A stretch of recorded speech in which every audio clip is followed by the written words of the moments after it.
মাছের মাথা দিয়ে তো আমরা অনেক কিছুই বানিয়ে খাই, কিন্তু আজ আমি ধনেপাতা আর মাছের মাথা দিয়ে এমন এক ইউনিক রান্না করে দেখাবো যা স্বাদে গন্ধে একেবারে অতুলনীয়। গ্যারান্টি দিয়ে বলতে পারি এভাবে আগে কখনো ট্রাই করেননি। শেষ পর্যন্ত সাথে থাকুন, আজকের রেসিপিটা আপনাদের মন জয় করবেই। আজকের রেসিপির জন্য নিয়েছি এখানে একটা মাছের মাথা, দুটো পেঁয়াজ, আর বেশ কিছুটা ধনেপাতা, আর দুটো আলু। এই দিয়েই আমি আজকে রেসিপিটা বানাবো। এবার এই মাছের মাথাটা আমি কেটে ধুয়ে পরিষ্কার করে নেব। এখানে দুটো আলু নিয়েছি, আলু দুটো এবার কেটে নেব।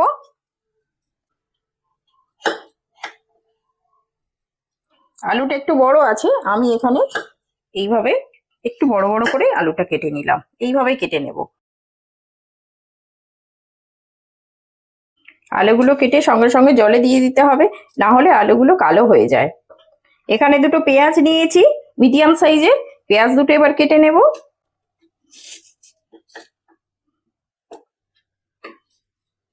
পেঁয়াজগুলো একটু লম্বা লম্বা করে আর একটু ছোট পাতলা করে কাটবো, যতটুকুনি পাতলা করা যাবে।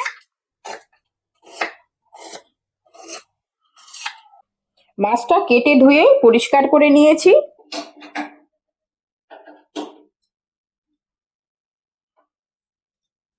গ্যাস অন করে কড়াটা গরম করতে দিলাম। এবার আমি মাছে নুন হলুদ মাখিয়ে নেব। মাছের মধ্যে লবণ ছড়িয়ে দিচ্ছি। এইভাবে হাত দিয়ে একটু উঁচু করে দিলে সব মাছের গায়ে সুন্দরভাবে লবণটা পড়ে। এবারে হলুদ ছড়িয়ে দিচ্ছি। হলুদটাও এইভাবে উঁচু করে আমি ছড়িয়ে দেব। এবারে হালকা হাতেই ভালো করে মিশিয়ে নেব হলুদ আর লবণটা।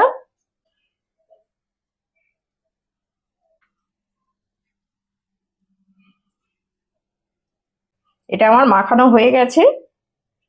কড়াটা গরম হয়ে গেছে। এবার মাছের মুড়োটা ভাজার জন্য তেল দিয়ে দেব। তেলটা গরম হয়ে গেছে, এবার আমি মাছটা ভেজে নেব।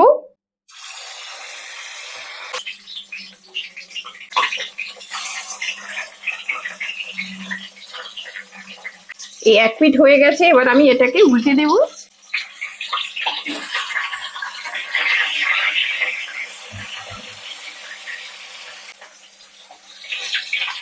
মাছটা লাল করে ভেজে নিয়েছি 2 পিঠ, এবার তুলে নেব। একটু তেল ঝরিয়ে ঝরিয়ে তুলবো, তুলে একটা থালাতে তুলে নিচ্ছি।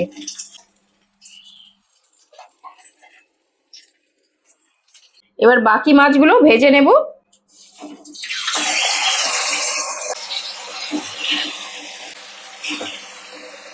মাছগুলো সব ভাজা হয়ে গেছে। এই তেলের মধ্যে আলু ভেজে নেব।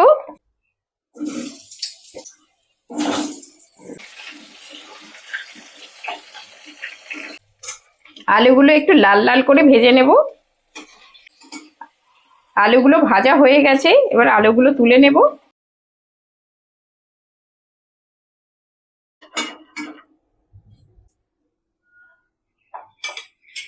এই তেলের মধ্যে দুটো তেজপাতা দিয়ে দিলাম, আর একটু গোটা জিরে ফোড়নে দিয়ে দিচ্ছি।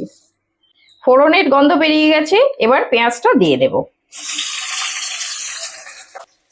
আর এটা হচ্ছে ধনেপাতা। ধনেপাতার যে ডাঁটিগুলো হয় সেইগুলো আমি একটু ছোট ছোট করে কুচিয়ে নিয়েছি। এইটা তেলের মধ্যে দিলে খুব সুন্দর ফ্লেভার হয়, তো এটা আমি এর মধ্যে দিয়ে ভেজে নেব।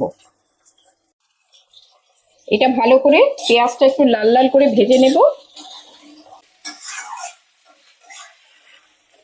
পেঁয়াজটা একটু লো টু মিডিয়ামে পেঁয়াজটা হালকা করে ভাজবো। আচ্ছা, এইটা পেঁয়াজটা এইভাবে আমি গ্যাস কমিয়ে দিয়ে ভাজতে দিলাম।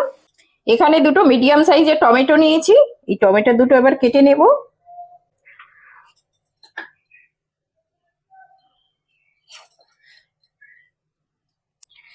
একটু ছোট ছোট করে কাটবো।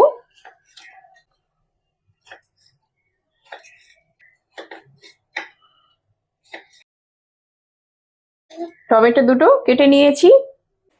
পেঁয়াজটা ভাজা হয়ে গেছে, এইরকম করে ভেজেছি, এর বেশি লাল লাল করব না। এটা আদা রসুন আর কাঁচা পাকা লঙ্কা আমি একসঙ্গে মিক্সিতে পেস্ট করে নিয়েছিলাম, এটা দু চামচ মতো দিয়ে দিলাম। এবারে কোচানো টমেটোটা দিয়ে দিচ্ছি। এটা ভালো করে কষিয়ে নেব, টমেটো আর এই আদা রসুনের কাঁচা গন্ধটা চলে যাওয়া পর্যন্ত। আর এই সময় গ্যাসের আঁচটা একটু লো টু মিডিয়ামে রাখবো। এখানে সামান্য একটু লবণ দিয়ে দিচ্ছি, লবণ দিয়ে দিলে টমেটোটাও তাড়াতাড়ি গলে যাবে, আর এই যে আদার যে এগুলো মশলাগুলো একটু ছিটকে আসে, তো সেগুলো আর আসবে না।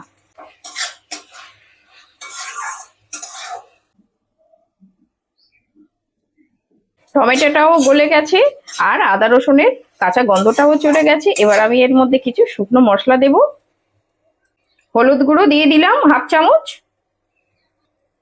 জিরে গুঁড়ো দিয়ে দিলাম 1/2 চামচ, ধনে গুঁড়ো দিয়ে দিলাম 1/2 চামচ, আর এটা রেড চিলি পাউডার, এটা হচ্ছে একটু কালারও হয় আর একটু হালকা ঝাল হয়, এটাও 1/2 চামচ দিয়ে দিলাম।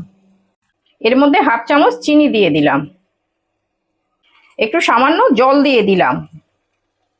এবার এই মশলাটা ভালো করে কষিয়ে নেব।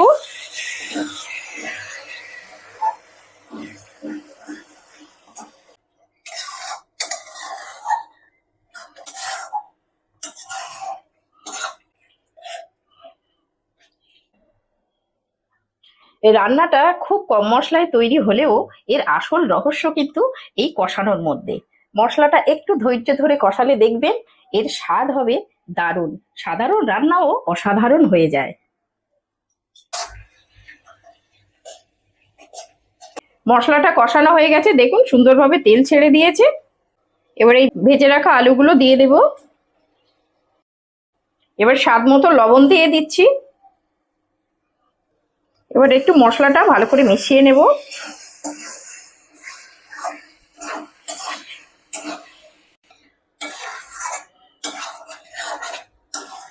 এবারে পরিমাণ মতো জল দিয়ে দেব।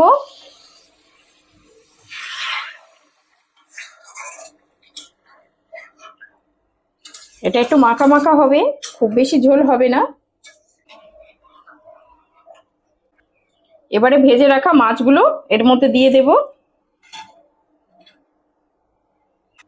এটা ভালো করে এই গ্রেভির মধ্যে এই মাছগুলোকে এইভাবে আমি ডুবিয়ে দেব। দিলে মাছের মধ্যে এই মশলাগুলো ভালো করে যাবে আর মাছটাও ভালো সিদ্ধ হয়ে যাবে।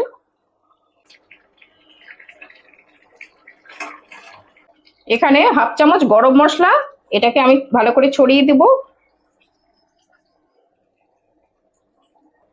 এবার এই গরম মশলাটা আমি একটু ভালো করে মিশিয়ে নেব।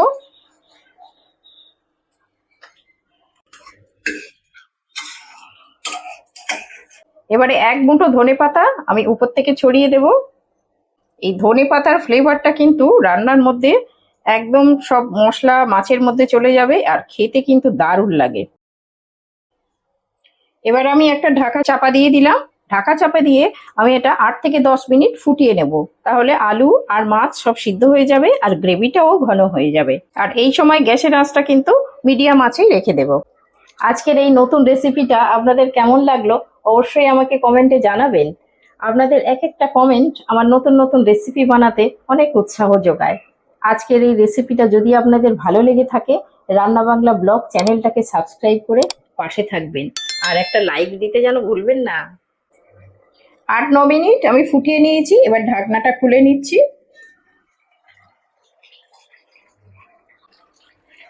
রান্নাটা আমার হয়ে গেছে, দেখুন এইরকম হবে মাখা মাখা একটু ঝোল।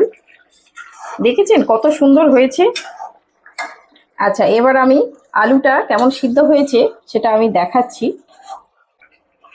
একটা আলু ভেঙে দেখাচ্ছি, দেখুন কি সুন্দর সিদ্ধ হয়ে গেছে। দেখেছেন একদম সফট হয়ে গেছে। দেখুন রান্নাটা কত সুন্দর হয়েছে।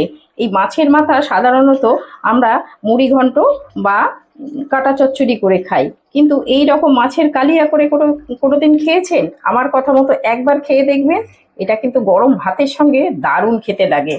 আর একটা মুড়ো হলে বাড়িতে দেখবেন সবার খাওয়া হয়ে যায়। সবাই, অনেকেই মুড়ো খেতে পছন্দ করে, তো তাদেরও সবার মধ্যে ভাগ হয়ে যাবে। আর এইভাবে আর এই মাছের মুড়ো দিয়ে রান্না করলে যে কি স্বাদ, সেটা আপনারা না বানিয়ে খেলে বুঝতে পারবেন না। দারুণ খেতে লাগে। এটা আমার হয়ে গেছে, এবার আমি গ্যাস অফ করে দেব।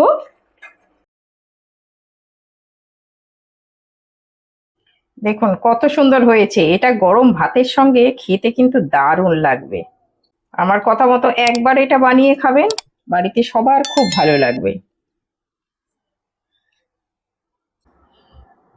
মাছের মাথাটা দিয়ে নিশ্চয়ই ডালমুড়ি করেছো। না, আজকে ডালমুড়ি করিনি, আজকে মাছের মাথা দিয়ে কালিয়া করেছি। মাছের মাথা দিয়ে কালিয়া? হ্যাঁ, মাছের মাথা দিয়েই কালিয়া। খেয়ে দেখো, দারুণ খেতে লাগে কিন্তু গরম ভাতে। এটা আমার মা বানাতো, মার কাছ থেকেই শেখা। তখন কি হতো, বাড়িতে তো অনেক লোক, তো ওই মাছের মাথা আনলে এ বলবে আমি খাবো, ও বলবে আমি খাবো। তো সেই জন্য মা কি করতো, মাছের মুড়োটাকে টুকরো টুকরো করে কেটে এরকম আলু দিয়ে কালিয়া করে দিত। সবাই মিলে সেটা খেতাম। তাহলে আর কারোর আফসোস থাকলো না যে কেউ খেতে পেলো না। ও, হ্যাঁ, তো এইভাবেই করেছে। তা সেই জন্য আজকে বড় মাথা এনেছো, তাই দেখে আমি এরকম কালিয়া করলাম। খেয়ে দেখো কেমন, ঠিক আছে, খেয়ে দেখি কেমন। কেমন হয়েছে খেয়ে দেখো কেমন হয়েছে। দারুণ টেস্ট হয়েছে, দারুণ টেস্ট খুব হয়েছে। সুন্দর টেস্ট। ডালমুড়ি তো সবসময় খাই, কাটা চচ্চড়িও খাওয়া হয়। আজকে ভাবলাম যে একটু অন্যরকম ভাবেই বানাই। ডালমুড়ির চেয়ে সুন্দর হয়েছে।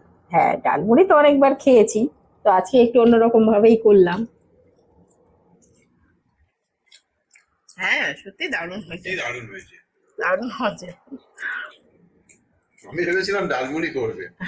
না, ডালমুড়ি অনেকবার তো করেছি, যার জন্য আজকে ভাবলাম যে এটা মাছের একটা কালিয়া করি মাছের মুড়ো দিয়ে, সেটা দারুণ লাগে। খুব ভালো টেস্ট, খুব।